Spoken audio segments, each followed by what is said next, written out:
আপনাদের কাজ না, নেতারা গাড়ি নিয়ে যাবে, আপনার গাড়ির পেছনে পেছনে দৌড়াবেন। এটা দেখতে আমাদের হৃদয় ফেটে যায় যে আমাদের ছাত্রদেরকে এভাবে ব্যবহার করা হচ্ছে। বিএনপির ইতিহাস পড়ি, আরেকদিকে এই বর্তমান বিএনপিকে দেখি, মানে দুঃস্বপ্নের মতো লাগে। কারা বলছেন এই কথা? বিএনপির এমপিরা বলছে।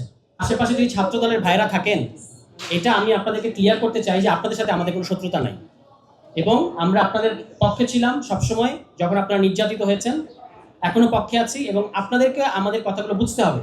আপনাদের কাজ না নেতাদের পেছনে নেতারা গাড়ি নিয়ে যাবে, আপনার গাড়ির পেছনে পেছনে দৌড়াবেন। এটা দেখতে আমাদের হৃদয় ফেটে যায় যে আমাদের ছাত্রদেরকে এভাবে ব্যবহার করা হচ্ছে। আর কোথা থেকে নেপো কিডসরা আসবে, তারা অক্সফোর্ডে পড়ে, তারা কেমব্রিজে পড়ে, তারা দেশের বাইরে থাকে, ওই নেপো কিডসরা এসে বিসিবি দখল করবে। আমাদের ছাত্র দলের ভাইদের যদি অ্যারেঞ্জমেন্ট পছন্দ হয়, আমাদের কিছু বলার নাই, কিন্তু আমার ধারণা আপনাদের এটা পছন্দ হওয়ার কথা না। আমরা আপনাদেরকে অপমানিত হতে দেখে যখন দেখি যে আপনারা বড় নেতাদের গাড়ি পিছিয়ে পিছিয়ে দৌড়ান, ক্রাউডকে আপনারা এভাবে সরান, তখন আমরা কষ্ট পাই, আমরা অপমানিত বোধ করি। ফলে আমরা আপনাদের সমব্যথী। আমরা জানি যে আপনাদের কষ্ট হচ্ছে, কষ্ট লাগে। বিএনপির এই যে সরকার গঠনের পর থেকে সংসদে যে ড্রামা চলছে, আমাদের এই অঞ্চলের একজন প্রথিতযশা রাজনীতিবিদ শেরে বাংলাকে ফজলুল হক একবার পার্লামেন্টে দাঁড়িয়ে বলেছিলেন যে কনস্টিটিউশনাল ড্রামা। এখন যে ড্রামা, যে নাটক মঞ্চস্থলে আমরা দেখছি, এই নাটকের কিন্তু সবাই কিন্তু কুশীলব না। সবাইকে আপনারা ওখানে দেখতে পাচ্ছেন, পার্লামেন্টের ভেতরে আমরা দেখতে পাচ্ছি বেশিরভাগই দর্শক, তাদেরকে বলা হয়েছে মুখ বন্ধ রাখতে হবে। কিভাবে এটা আমরা বুঝি?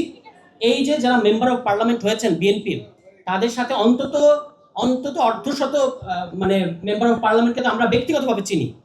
এর মধ্যে এই সিজনে এই যে ড্রামাটা চলছে, এই সিজনে বিভিন্ন ঘরোয়া বৈঠকগুলো আমরা এমপিদের উপর খড়গহস্ত আসবে না। বিএনপি নীতি নির্ধারকদের বলছি, তাদের সাথে আমাদের কোনো ষড়যন্ত্র হয় না। ওই টক শো কিংবা নানা জায়গায় দেখা হয়, ওই বিজ্ঞাপন বিরোধীতে কিংবা অন্যান্য জায়গায়, তখন তারা আমাদেরকে বলছেন যে আমাদের কলিজা ফেটে যাচ্ছে, আমরা কিছু বলতে পারছি না। কারা বলছেন এই কথা?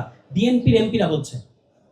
এবং আপনারা দেখেছেন যে একজন সাহস করে মুখ খুলেছেন, তিনি হচ্ছেন নওশাদ জামিল।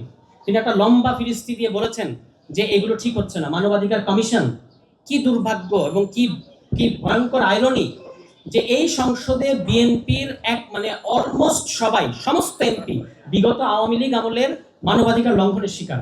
এমনকি এখানে ইলিয়াস আলীর স্ত্রী আছেন, যিনি এখন মাননীয় সংসদ সদস্য, তিনি বলেছেন আমার ইলিয়াস আলী কোথায়, এই কথাটা বলেছেন। আমাদের কিন্তু বুক ফেটে গেছে, আমাদেরকে এটা ছুঁয়ে গেছে তার এই প্রশ্ন। তিনি এই সংসদে উপস্থিত, হুম্মাম কাদের এই সংসদে উপস্থিত, যিনি নিজে গুমের শিকার, এবং আরো গুমের শিকার ফ্যামিলির মেম্বাররা এই সংসদে উপস্থিত। সেই সংসদকে আমাদের বলতে হচ্ছে যে আপনাদেরকে গুম অধ্যাদেশ বাস্তবায়ন করতে হবে। মানে what N irony, what a tragedy বাংলাদেশের জন্য। যে এবং শুধু এইটা ট্র্যাজেডি না, ট্র্যাজেডি হচ্ছে আরো এই যে আমাদের এই ইলিয়াস আলীর স্ত্রী মাননীয় সংসদ সদস্যকে আপনারা গুম অধ্যাদেশ বাতিলের পক্ষে নিয়ে যেতে বাধ্য করেছেন। তাকে দলের 70 অনুচ্ছেদের কারণে তাকেও বলতে হয়েছে হ্যাঁ আমিও গুম অধ্যাদেশ বাতিল চাই। অথচ তার হাজবেন্ড এখনো পর্যন্ত নিহত কিনা আমরা জানি না, বলতে পারবো না যে তিনি এখনো নিখোঁজ, তিনি এখনো আসেন নাই। চৌধুরী আলম এখনো আসেন নাই। সেই দল ক্ষমতায়, এখন সেই দল আমাদেরকে যে কথাগুলো বলছে, খুবই একদিকে বিএনপির ইতিহাস পড়ি, আরেকদিকে এই বর্তমান বিএনপিকে দেখি, দুঃস্বপ্নের মতো লাগে।